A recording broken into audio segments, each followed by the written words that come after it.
people are thinking how my wife impacts me, how my husband impacts me. They are not thinking about what is my impact on another person. And that's a paradigm shift to begin to think, what is my impact on my wife or my impact on my husband?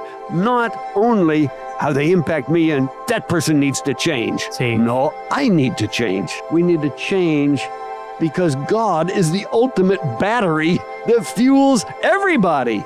And we're created in His image to receive His power, His love, His life, to be His ambassador. And if I'm a husband, what is my job? One simple thing, fill the value tank of my wife with love. If I'm a wife, what is my job? One simple thing, fill the value tank of my husband with respect.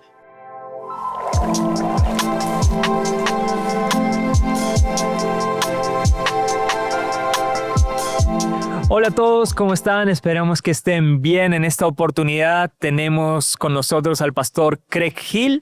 Estamos súper felices de poder tenerlo una vez más con nosotros, sobre todo en nuestro 20 aniversario. ¿Y por qué es tan especial que él esté con nosotros hoy? Porque él ha estado desde el primer año, desde el Salvemos a la Familia edición 1, cuando...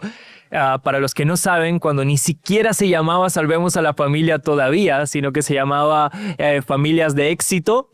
Y sin embargo, Pastor Craig Hill estuvo con nosotros desde el inicio, literalmente. Así que, Pastor, gracias por estar con nosotros una vez más. Gracias por todo lo que nos ha enseñado a lo largo de estos años. Y estamos realmente agradecidos de tenerlo. Gracias, Nico. Es un placer, un honor para mí para estar aquí en Salvemos a la Familia por 20 años. ¿Qué considera usted, pastor, que ha sido lo más importante que se ha podido lograr a través de Salvemos a la Familia en estos 20 años, con lo que se ha estado enseñando? I think it's just incredible how many families have been reached. I think one of the most important and powerful things is that families are disintegrating all over the world. But here in Peru, families are growing. Families are becoming stronger because of a conference, Salvemos a la Familia, and because of what is happening. It's not just a conference, it's a movement of people that's growing not only in Peru, but throughout the world. Wow. Muchísimas gracias. Es real. Pastor, parte de su ministerio en gran manera ha sido justamente trabajar con matrimonios. Usted tiene un gran número de materiales también de finanzas, también de otros temas, pero el enfoque principal ha sido la familia, ¿no? Y para los que no saben, les cuento, nosotros con mi esposa hace poco tuvimos la bendición, la oportunidad de participar en un retiro de matrimonios dirigido por el pastor Craig Hill. Fue de mucha bendición y recibimos muchos principios cruciales para, obviamente, para el bien de nuestro matrimonio y sobre todo para la resolución de conflictos. Uno de los principales libros, que por cierto Pastor Craig nos lo regaló, gracias por eso.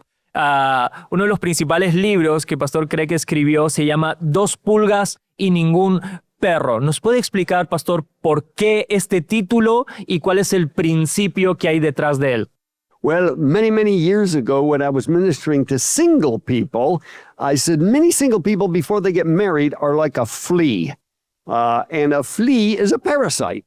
A flea is looking for a big dog it can light on and just draw all its life from that dog. And so many people before they get married are really fleas, but they don't realize it. And so the young man is a flea looking for the beautiful woman who is going to provide everything that he needs, is going to, never contradict him, never be angry with him, always support him and be there with him. And of course, the young woman is looking for Prince Charming that is going to give his life for her and is going to be so kind to her and always help her. And these two find each other. And he thinks he has found the beautiful princess. And she thinks she has found Príncipe Azul. And so they get married. And about 2 weeks later, they wake up. And she says, where is the beautiful prince or the wonderful prince that I married? Now I find I'm not married to El Príncipe Azul, pero la bestia. What happened? Where is the prince? And he wakes up and says, where is the beautiful princess? Now I find I'm married to the wicked witch of the West. Es verdad. And what they find out is there was no prince, there was no princess. All there were two fleas, and both of them thought the other one was a dog, and they were looking to another person to meet all their needs. And in reality, God did not create us for another person to meet all our needs. God created us for His love to meet our needs. Wow. God can be the only one that can meet your needs. Your wife cannot meet your needs. Your husband cannot meet your needs. And so I titled that book, Two Fleas and No Dog, because both think that the other one is a dog, but in reality, there's two fleas and there is no dog. And then I subtitled it, Transform Your Marriage from Fleadom to Freedom. Wow. And of course, I just made up the word pulguetad because it doesn't really exist. But but the opposite of that, and what the book is about, is how do you, what is God's picture of how marriage is supposed to be? And instead of two fleas, what God wants to transform us into is two rechargeable batteries. And so my cell phone, for example, has a battery. What's the purpose of the battery? It just gives out life. It gives out power to the cell phone. But when does the cell phone or the battery say to the cell phone, listen, I've been giving a lot of life. I've been giving a lot of power. When are you going to give some back? When does the battery say that? The answer is never. The battery is not looking to the cell phone to recharge it. But the battery doesn't have life. It doesn't have continual life. It will run out of power. What does it do when it runs out of power? Well, it doesn't look to the cell phone to recharge it. It goes to the recharger.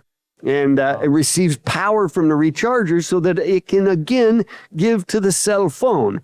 But in the analogy, of course, Jesus is the recharger for us. Yes. And our job is to give life to our wife, or for a wife to give life to her husband. When you run out of life, you go to the recharger, you receive your life. What happens if you have two people that are both receiving life from the recharger and giving life to each other? Well, the Bible says one puts 1,000 to flight, two put 10,000 to flight. Why? That's because they're both receiving power from God.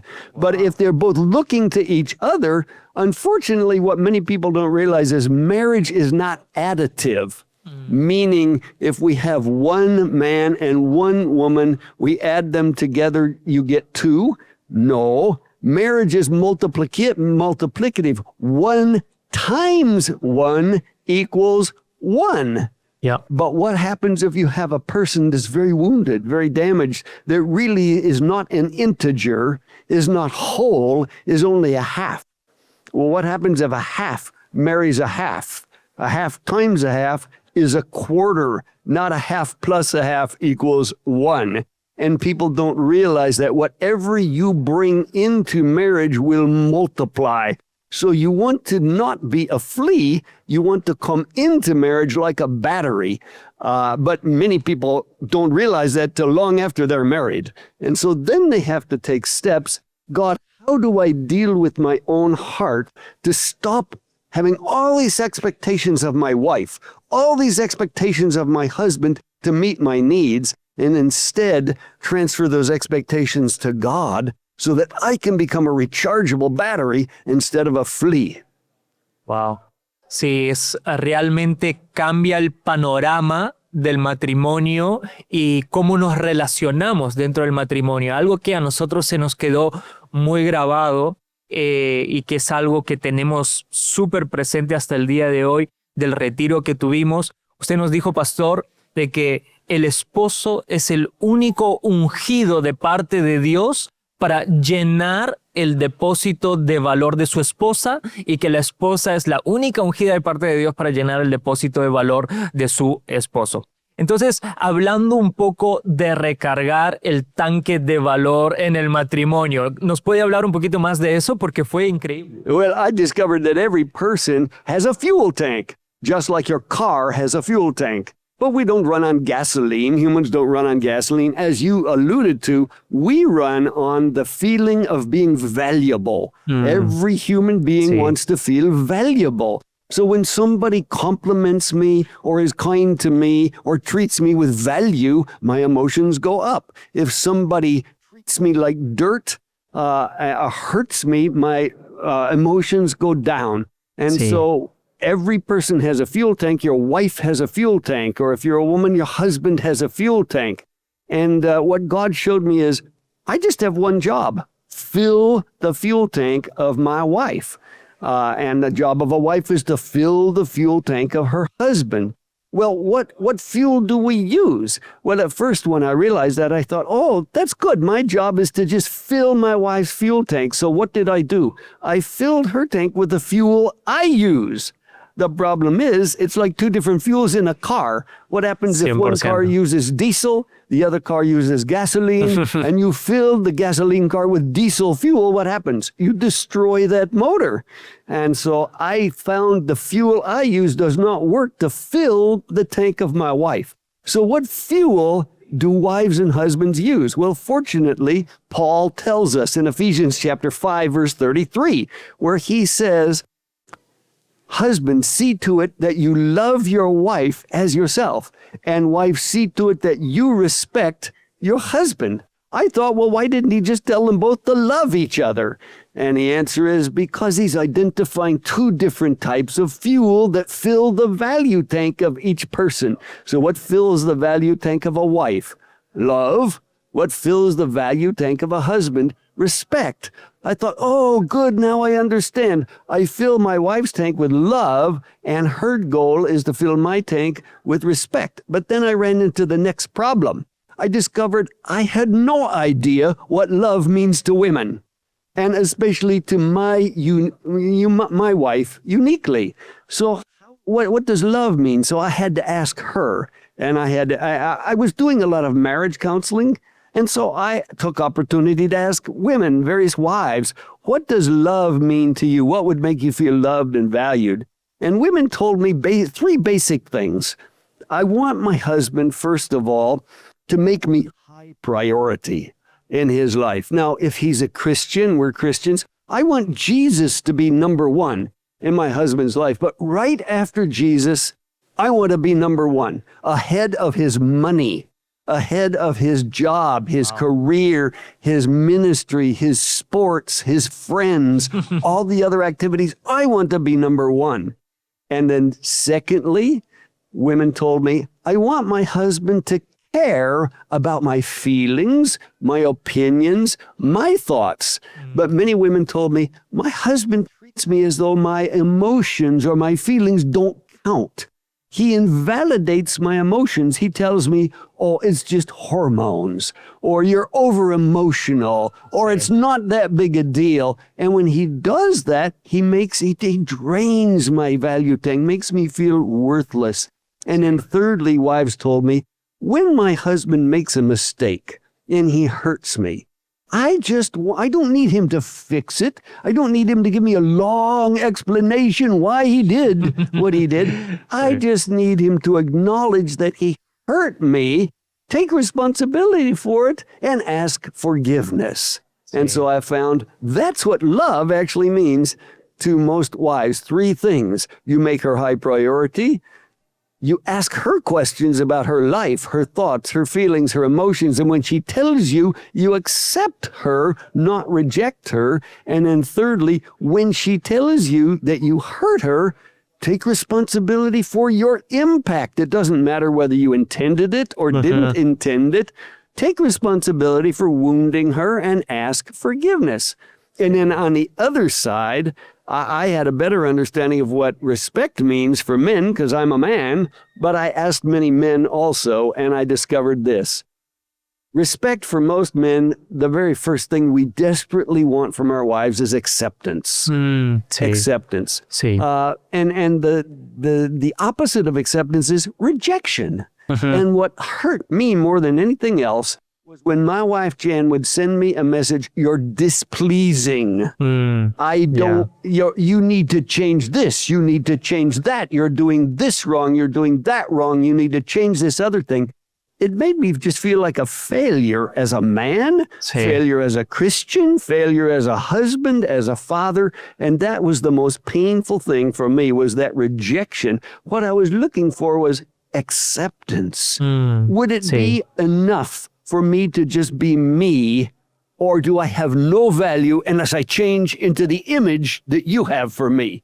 And then the second thing was admiration. Every man wants to be admired. He wants to be told that she's proud of him. So wives, your husband wants to know that you're proud of him. And I've told many wives, if your husband does 100 things, 95 of them are wrong, 95 of them you want him to change, tell your husband about the 5 things he does right. Tell God about the 95 things he does wrong, because you can't change your husband.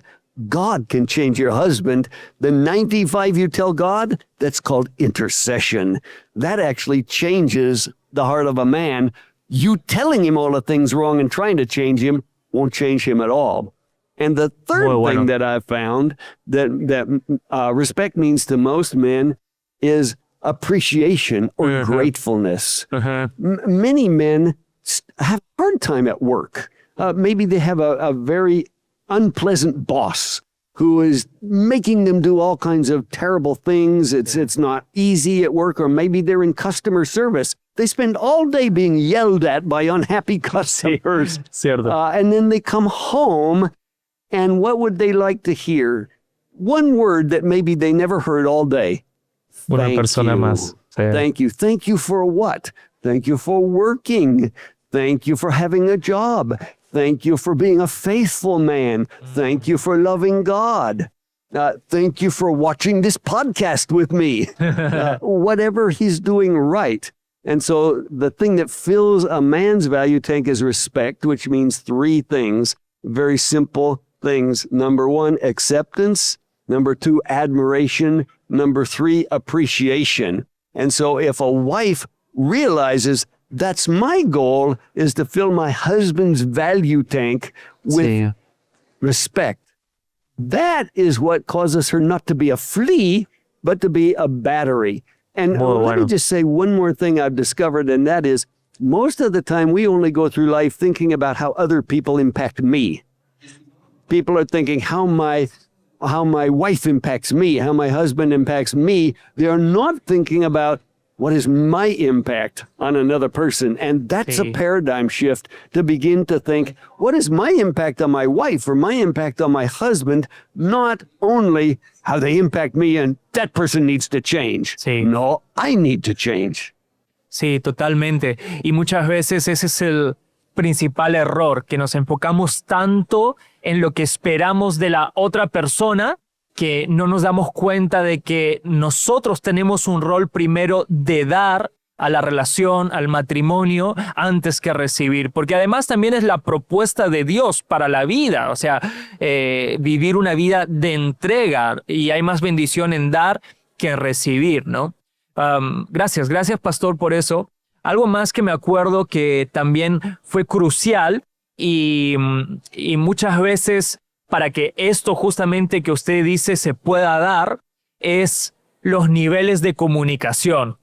Y es que usted nos decía de que los hombres hablamos en un nivel de lenguaje 1 y las mujeres en un nivel de lenguaje 2. ¿Puede hablarnos un poquito al respecto? Yeah. I discovered that there are these 2 levels of, 2 levels of communication. I call the more external one the topical level. And these are topics that we discuss. For example, where will we live? What cars will we drive? How do we use our money? How much should we spend? How much should we save? How much should we invest? These are topics people discuss, even very, very simple kinds of things.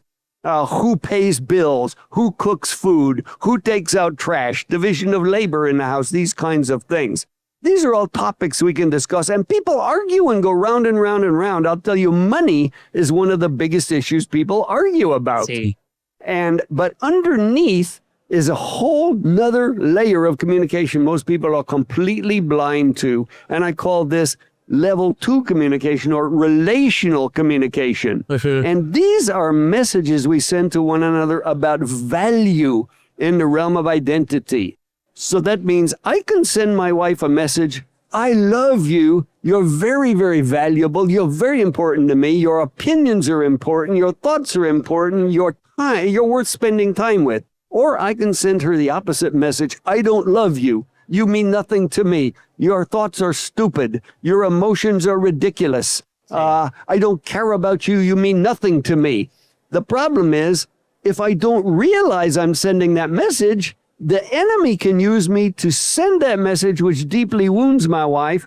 But if I am blind to level 2 of communication, I don't even know I sent that message. So when she tries to tell me, you hurt me, then we tend to argue on level 1. So we just continue to talk about money, or we continue to talk about disciplining children, or we continue to talk about how we behave this way or that way. And it has nothing to do with the real issue, because the real issue is on level 2. You made me feel worthless. You drained my value tank. But normally we don't have language to express that. And once God showed that to me, He showed me I can solve every marriage conflict that I have in less than 5 minutes by simply moving the conversation from level 1 to level 2 by asking 2 simple questions. And this is what God showed me. Whenever a conflict would start with my wife, Jan, instead of defending, explaining, justifying, which is what I normally did in the past because I thought, well, I'm right. She's falsely accusing me. If I can just explain to her this is not true, she will understand and everything will be okay. That strategy never worked. And it never does work because the problem is on level 2. So God said, move the conversation to level 2. And this is how He told me to do it. Ask 2 questions. Here's your first question. Honey, I sense by the tone of your voice, I hurt you. Is that true? Yes. And she will say, yes. Wow. The second question is, could you please share with me, how did I make you feel? And now she will open her heart and explain my impact of how I drained her value tank and didn't realize it. And when she explains that to me, now her behavior starts to make sense. See, I've had many husbands tell me, my wife's behavior is irrational. And I experienced this myself in the first several years of marriage where, I would realize, okay, I offended Jan, but on a scale of 1 to 10. The offense is maybe a 2, at the most a 3, but the emotional reaction coming at me is a 10. Why am I getting a 10 for a 2 offense? And I realized after I understood level 1, level 2, on level 2, I sent her the message, I don't love you, you're worthless, you mean nothing to me, but because I was blind to level 2, I didn't even know that. And as a result of that, I never repented because I always thought I'm right on the topic on level 1. So God said, ask these 2 questions. Honey, I sense I hurt you. Is that true? She will say yes. Second question, how did I hurt you? How did I make you feel? Now she'll tell me my impact on her heart. When you said this or when you did this, you made me feel low priority, not valued. You invalidated my feelings. You made me feel stupid. You made me feel like everything and everybody else is more important. Oh, now I can understand that. And the problem I had, everything within me wanted to defend. But I didn't mean that. And the Lord said, don't defend yourself. That's a flea. Stop being a flea to defend yourself. Can't you just be a battery? Can't you just give life to her? Can't you just do what Paul told you to do, which is love your wife? Okay, Lord, I will do that. What do I do? He said, take responsibility for your impact for hurting her. Repent and ask forgiveness. And so that's the third thing. Once you ask the 2 questions and she shares with you how you wounded her on level 2, take responsibility, repent, and ask forgiveness. And I'll tell you one other thing. The reason that was so hard for me was because many times I thought, you know what? I'm right on level 1. And also, or sometimes it wasn't my fault. There was nothing I could do about it. And God gave me this analogy. He said, if you were driving through a neighborhood with your car and a child, a ball rolled out in front of the car and a child ran out to catch the ball and you hit the child. You broke the child's legs. The child ends up in the hospital. Do you care that you hurt the child? Yes. Was it your fault? No. There was nothing you could do. You were driving the correct speed. You were looking out the window. The child was irresponsible and ran in front of you, and your car hit the child. So it's not your fault. But does that matter to the child? Does that matter to the child's parents? No. What do they want to know from you? Very simple thing, empathy. Do you care that you wounded, that you damaged my little girl? Does my little girl lying in the hospital bother you, or you think that's okay? And if I will take responsibility, you know, I'm so sorry. The last thing I would ever want to do is hurt a child when I'm driving, but I can see I did that. I did hurt your child. I'm so sorry. I can't go back in time. I wish I could go back and not drive on that street that day, but I can't go back in time. Will you forgive me? If your heart is sincere, they will forgive you. And what God said, your wife is like that, somebody that's wounded and hurt. The only question is, do you care that somebody is hurt? It doesn't matter whose fault it is. The person is hurt. Will you take responsibility for the impact, whether you caused it or not? I said, I get it, Lord. Yes. Why? Because I want to be a battery. That's what a battery will do. A flea defends himself, justifies himself, is always worried about how you impact me. Well, it wasn't my fault. Well, I don't deserve this. I don't have. No, that's a flea. We need to change, because God is the ultimate battery that fuels everybody. And we're created in His image to receive His power, His love, His life, to be His ambassador. And if I'm a husband, what is my job? One simple thing: fill the value tank of my wife with love. If I'm a wife, what is my job? One simple thing: fill the value tank of my husband with respect. And now you know what those three things are. So now there's a chance we can do that. And I discovered in my own marriage, I've been married at right now, after 20 years of Salvemos a la Familia, we've been married 48 years. Wow. And here's what I discovered. This is amazing. Wow. We have not had conflict really to speak of for more than 30 years, probably 40 years in reality. Wow. And many people say it's not possible to have a marriage without conflict. Well, our experience is we have very little conflict. Now, we disagree on things, but it never causes an argument. Why? Because we always move the conversation to level 2, take responsibility for the way we're impacting each other, and it's resolved in 5 minutes every single time, 100% of the time. And so we never cause each other a great deal of pain or emotional, trauma, because we resolve those conflicts by just asking 2 questions, moving the conversation from level 1 to level 2, making a choice to be a battery instead of a flea, that my goal in this conversation is not to justify myself, not to be right, not to win the argument, but to fill my wife's value tank with her fuel, which is love, or to fill a husband's value tank with his fuel, which is respect. And when we do that, we have a harmonious marriage. And I'll mention one other thing. We talk a lot in our ministry about blessing of children, which is filling the value tank of our children. And the power, I wrote a book called The Power of a Parent's Blessing. But you know what many, many teenage and adult children have told me? They told me this: as much as I long for the blessing of my parents, that my parents would bless me, that they would fill my tank, one thing I long for more than the blessing of my father is that my father would love my mother. Wow, That my poderoso. father and mother would be one. Children weep over the separation of father and mother because of the wounding and because of the conflict and the arguments in the lives of parents. And I'll just tell you this, the most powerful thing that you can do for your children, love your wife, respect your husband, fill the value tank of the person that God has given you to be married to.